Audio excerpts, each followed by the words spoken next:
All right, so Dave Ramsey got Trump to come on his show. He did also invite Kamala. She declined.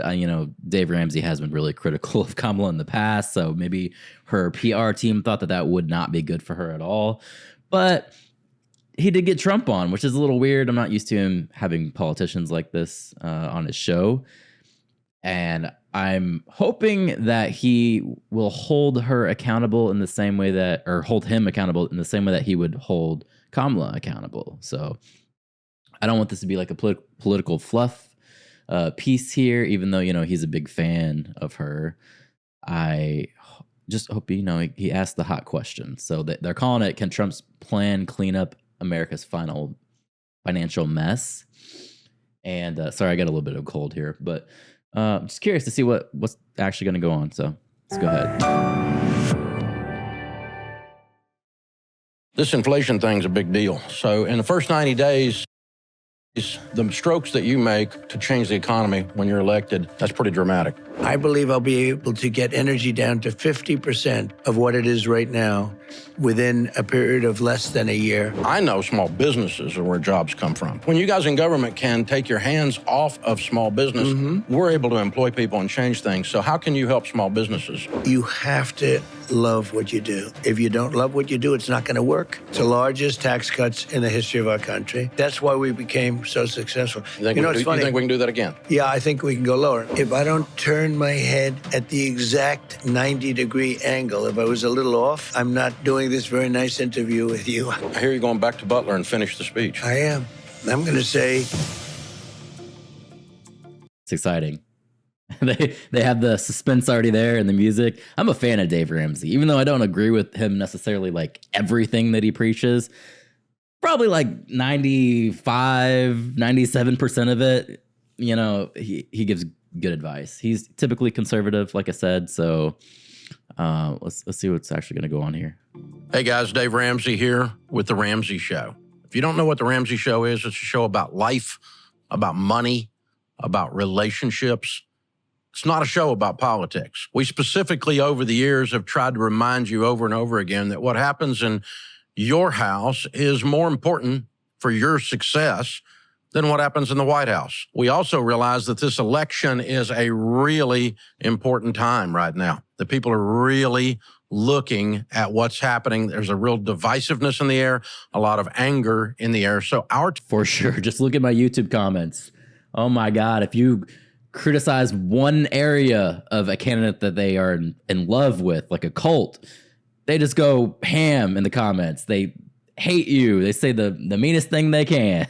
The team reached out to Vice President Harris's team about the opportunity to sit down with her for a long-form interview, and reached out to President Trump's team about the opportunity to sit down for a long-form interview with him and to talk about ideas, talk about what's going to happen, not what has happened, and not about personalities and not about name calling, because both sides are pretty good at all of that stuff. And the fact that I sit down with either one of these candidates is going to piss some of you off, and frankly, I'm perfectly fine with that. It's something I wanted to do, and I felt like it was something we needed to talk about. So I find myself sitting here in Trump Tower, getting ready to interview President Trump for a few minutes. I think you're going to find this really interesting. I dig it. So, President Trump, thanks for taking time to sit down with us. Thank you. Honored to be with you. Good to hang out with you. As you know, we do a show called The Ramsey Show and talk to regular folks every day, calling in most of the time with financial trouble, sometimes with financial victories, stuff we've taught them to do, the basic grandma's common sense stuff. Right. And that audience that's going to be watching this they're not concerned with a lot of things, but they are concerned with $8 eggs, $5 gas, 7% interest rates, and a house they can't afford with wages not going up as fast as house prices. Right. This inflation thing's a big deal. So in the first 90 days, the strokes that you make to change the economy when you're elected are a big deal. What's the first things you're going to do on that? Well, in terms of inflation, you're right. And it's almost inflation over the economy, if you want to really know, because people are getting wiped out like never before. I think it's the highest inflation we've ever had. They say it's the highest in 48 years. I think it's... Every time I watch a White House press briefing for the past probably a year, they keep talking about how inflation has returned to normal levels. And they say this as a way to kind of, I'm winning, like look at Biden, he's doing so great on inflation. But what they don't talk about is that it's just returning to what the average was. So I think inflation right now is like 2.9%. And they act like this is such a huge victory. Like, yes, it's actually coming back down to what the averages are, but they're not talking about the years before where it had spiked so much and you're still seeing inflation, that 2% that I mentioned. And the wages are not actually going up. So inflation is not down when they say it's down. It is returning to average. It's the highest ever. There's never been any mess like this, and it's because of what they did with energy. Also, then they topped it with spending with money, that trillions and trillions of dollars that they didn't need, that's being just wasted. But the first thing you have to do is get the energy down. If you get the energy down, other things are going to follow. You want to get the interest rates down too. And interestingly, even interest rates are going to follow energy, because it's going to take that burden off the shoulders of the economy and off the shoulders of inflation itself. And we are going to drill at a level that you haven't seen since, let's say, 4 or 5 years ago, but even more so. We would have been so dominant by this point. If you remember, when you go back to the beginning of this really failed administration that we're in right now, what they did was they turned off the energy. They turned off everything that I had So you built. turned back on the Keystone. You're going to turn back on the drill, baby, drill line in the It's drill, baby, in your drill. acceptance speech at the convention. That's true. The a Biden administration has gone back to Trump drilling plans just to alleviate that pressure in the economy. It says it all. I'd like to use another line, but there's no line that's better. And we're going to drill, baby, drill. But the fact that they turned it off, and then the energy, if you look back at the very initial period of their administration, the numbers started going through the roof, the energy numbers. Inflation was good. And then they went back to Trump, where they're trying to equal it, and it kept it bad as opposed to horrific. And it's been really bad, and the energy has been very expensive, but nothing like it could have been. So they went back to Trump-type things. But we would have been now 3 to 4 times more. We would have been dominating the entire world on energy. We have more than anybody else, as you've heard me say, but as you also know. Right. I call it liquid gold. We have more liquid gold under our feet than anybody else. Actually, by far, we would have dominated. We would have been taking care of Europe. We would have been taking care of Asia. We would have been taking care, Anwar in Alaska is the biggest find anywhere in the world. It could be as big as Saudi Arabia. And I got it. Ronald Reagan couldn't get it. Nobody could get it. I got it. It was done, ready to start. And when these people came in, they turned it off. They terminated it.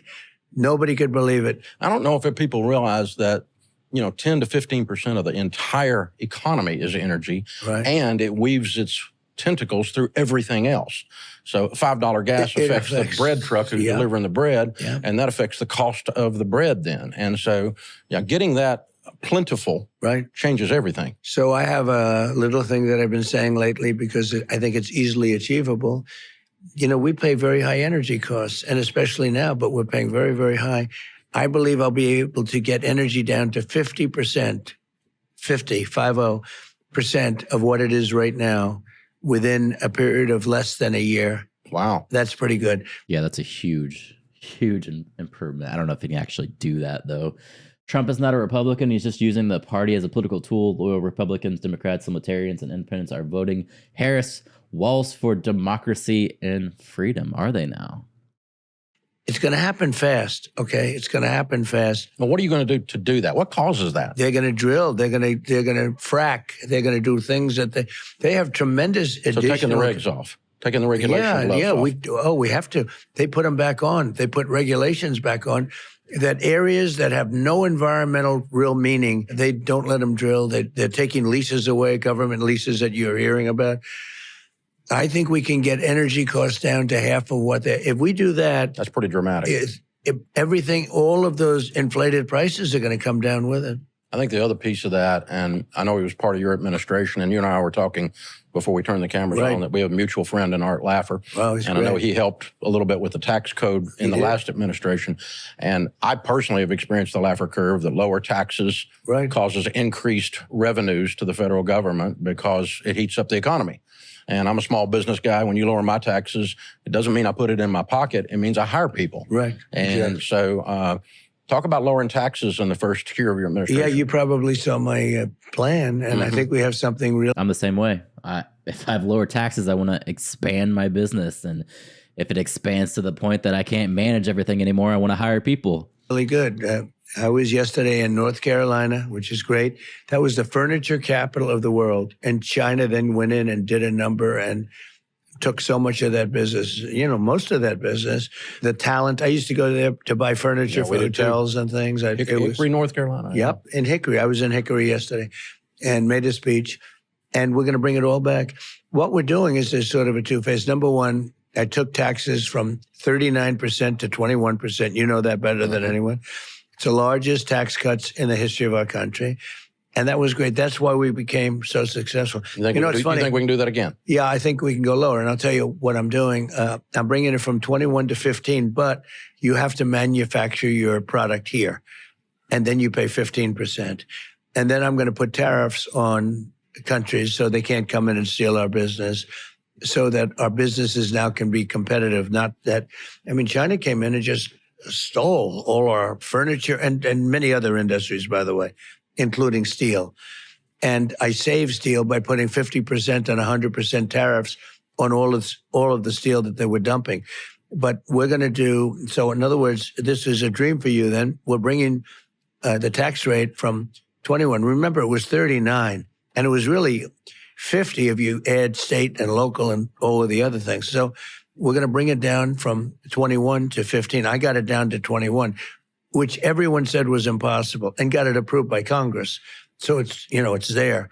And we're going to bring that down to 15, but you have to make your product in the United States. Yeah. And we do see federal revenues go up when the taxes go down because the economy goes. You saw it with me. We saw it with Reagan, too. You saw it with Reagan. So at 39%, and then down to 21%, you would think would do half, or you'd do. This is a little weird for me. I don't know. I never thought I would see this interview. It's just kind of odd in a way. Much less. In the first full year, we did much more revenue in the United States than we did at 39. In other words, we took in much more money. Which is how you solve the deficit. Bill Clinton almost balanced the budget with the exact same principle. Right. Yeah, that's true. That's true. He did. And cost cutting. Yeah. We have plenty of cost cutting to do. Obviously, the flip side of this argument is going to be, they're going to cut taxes for all these corporations, but the trickle down theory isn't going to work. It's not actually going to fall down to the little guy. These people are still going to be struggling. They're not going to be able to afford anything. All that kind of issues are going on. What's going on, Paul? Afternoon for me. Just hit afternoon. Too, and that's okay. Yeah, that's in fact, I'm going to ask Elon, who's a great guy, but he's a pretty good. That was a great interview. Yeah. Oh, that was a great interview. Yeah, it was. That was some interview. We did pretty big numbers. I hear we did like 900 million people or something. That was a pretty good. But he's a great guy, and he gave me a full endorsement and all of that. But he's got a good sense on that. There's tremendous cost cutting that we can do. And affect nothing.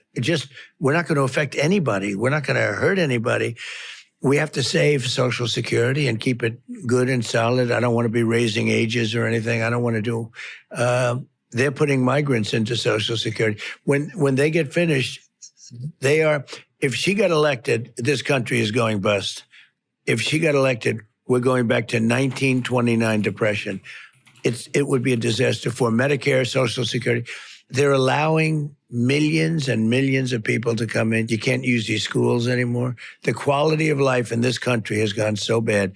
So he's talking about migrants getting Social Security. I don't know if that's actually true. I did quickly pull this up. This is from the Social Security website, and it says, under what circumstances may a non-citizen be eligible for SSI? It says a non-citizen, also called an alien, for immigration purposes may be eligible for supplemental Social Security income if he or she meets the requirements of laws for non-citizens that went into effect August 22, 1996. And I'm just wondering what those qualifications are. To be in a qualified alien category and meet a condition that allows qualified aliens to get SSI. All right, so who's qualified? Says you are in one of these categories. All right. Lawfully admitted for permanent residence in the U.S., which includes Amerasian immigrants, granted conditional entry under Section 203A7. Okay. Paroled into the U.S. under Section 212. Refugee admitted to the U.S. under Section 207. So I'm granted asylum under. Okay, so yeah, just looking at the Social Security website, yeah, he's right. They are giving these immigrants Social Security. And I mean, that's directly on the government webpage. So there's really no arguing with that. Because of what they've done. One of the things that our viewers know about us, we work with tens of thousands of small business people. And so coaching them, 54% of the gross domestic product is businesses 500 people or less. Yeah. Almost everyone in America, over half, almost 60% of people work for a small business. And I know small businesses are where jobs come from, not from government. So politicians don't create jobs, small businesses do. The small businesses kind of pisses people like me off when the politicians say they're ones making the jobs. We're the ones making the jobs. But when you guys in government can take your hands off of small business and allow us to do our thing, we're able to employ people and change things. So how can you help small businesses? Well, the best way is just letting them do what they have to do, but we still have to give them a playing field. If we don't give them a level playing field, they will die. And that's what happened before. That's why China came in. That's why they came in, and they came in at a level like nobody's ever seen, and we did nothing about it. So the word tariff to me is a very beautiful word because it can save our country, truly.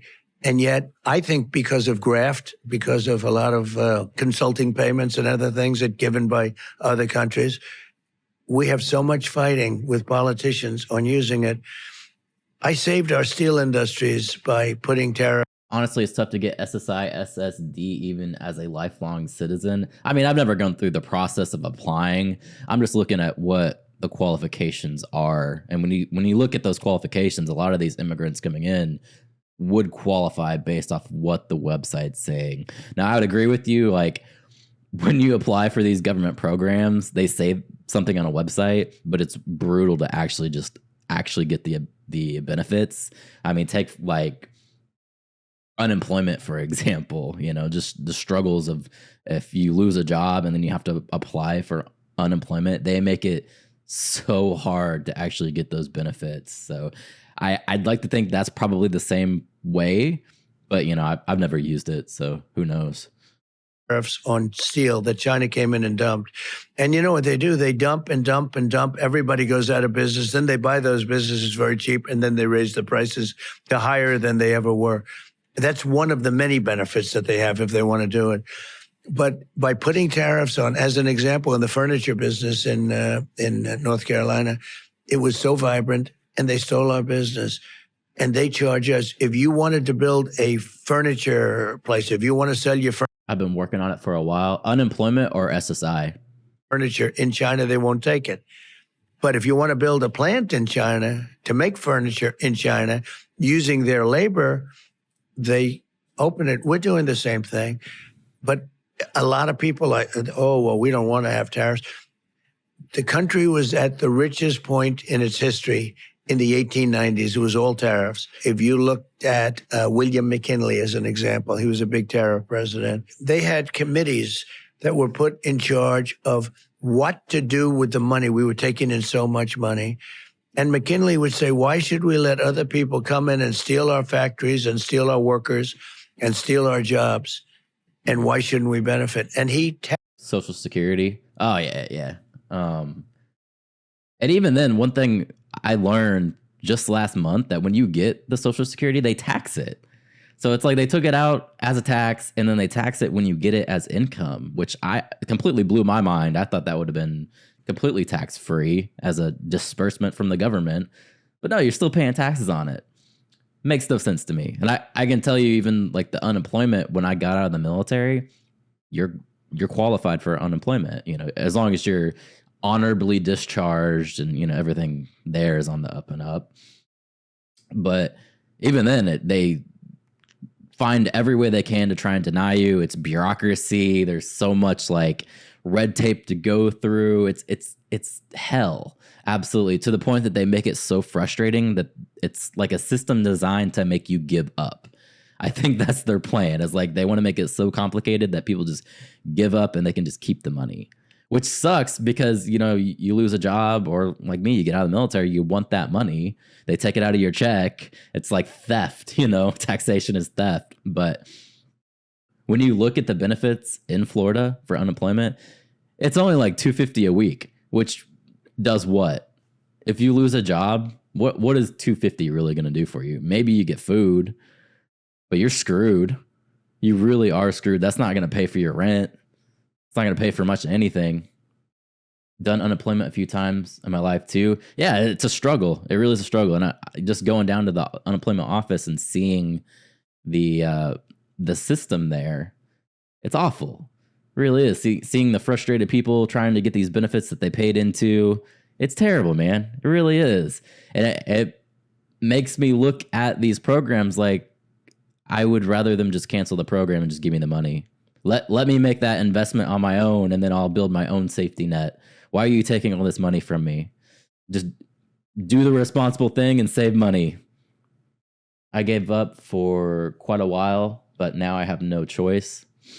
And that's what I'm saying, man. The people, they need the money, but it might be a year before you even see it, if you even qualify.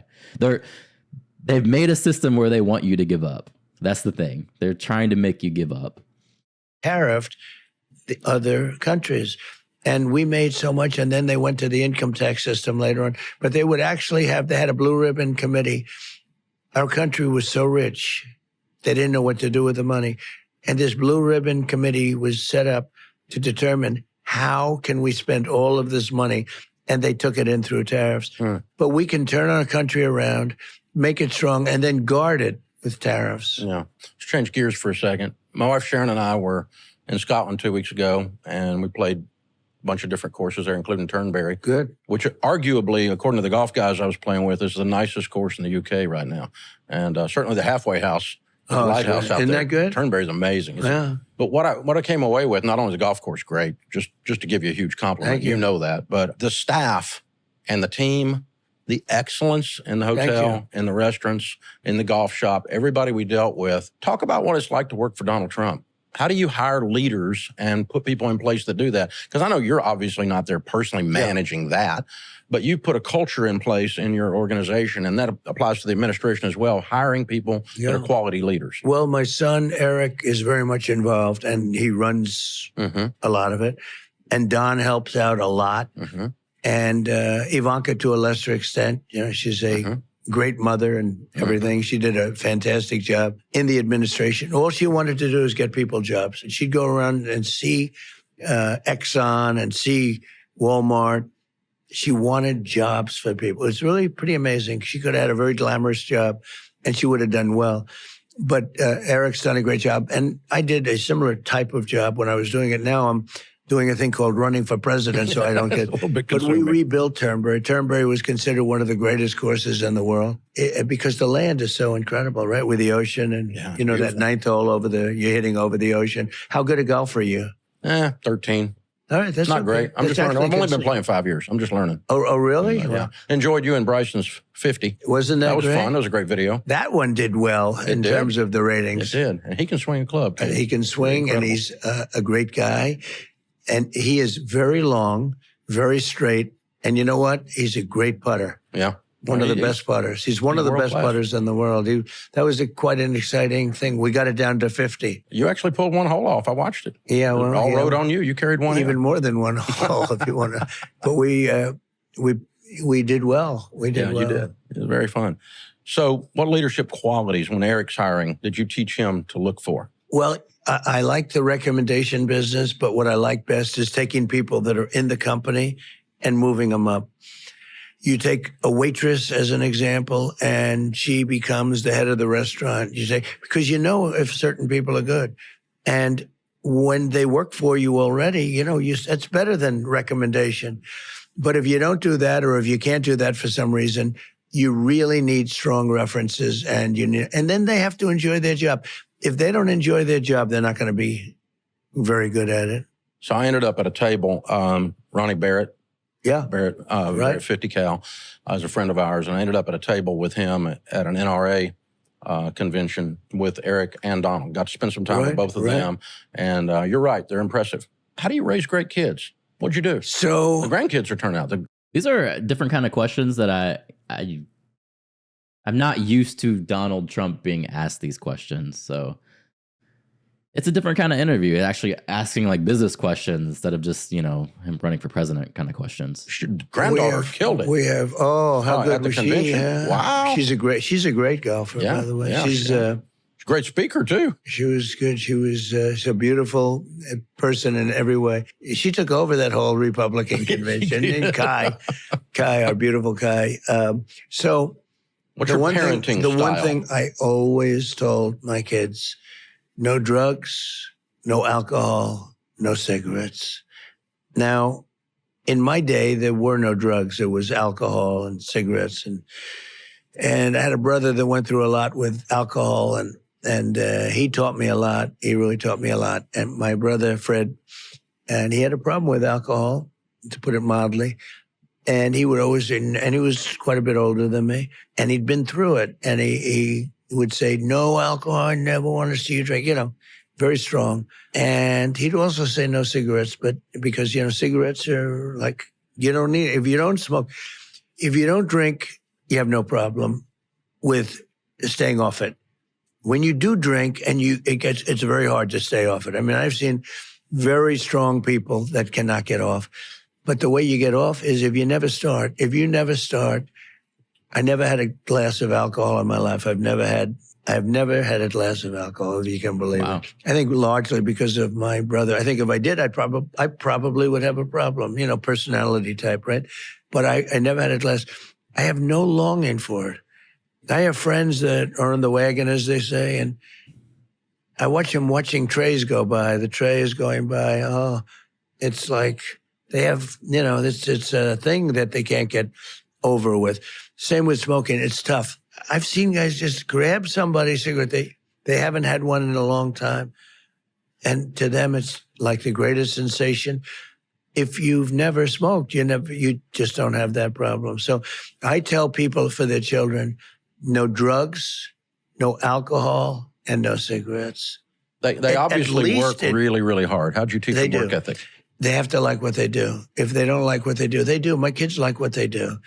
And I would say genetically, I'm a believer in genetics. I like it. I'm good at doing certain things. And, racehorses, like two slow racehorses don't produce a Kentucky Derby winner, right? That's not the way it is.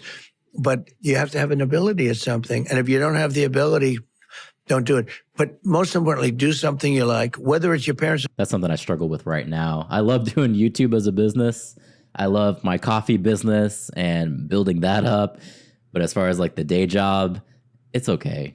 It's not my passion. It's just okay, It's something that pays the bills, but hopefully one day I will have more businesses and real estate that I can manage. I'm a numbers guy. I like doing that kind of thing. So it's just kind of getting to a place that I can get there. So not, your parents want you to go into a business, or they want you to go into a store with them if they have a store. I would say that you have to love what you do. If you don't love what you do, it's not going to work. I've never seen it. If you don't want to get up in the morning and go to work. Now, a lot of people say, with all the people that come after you, do you really love getting up in the morning? You understand that, right?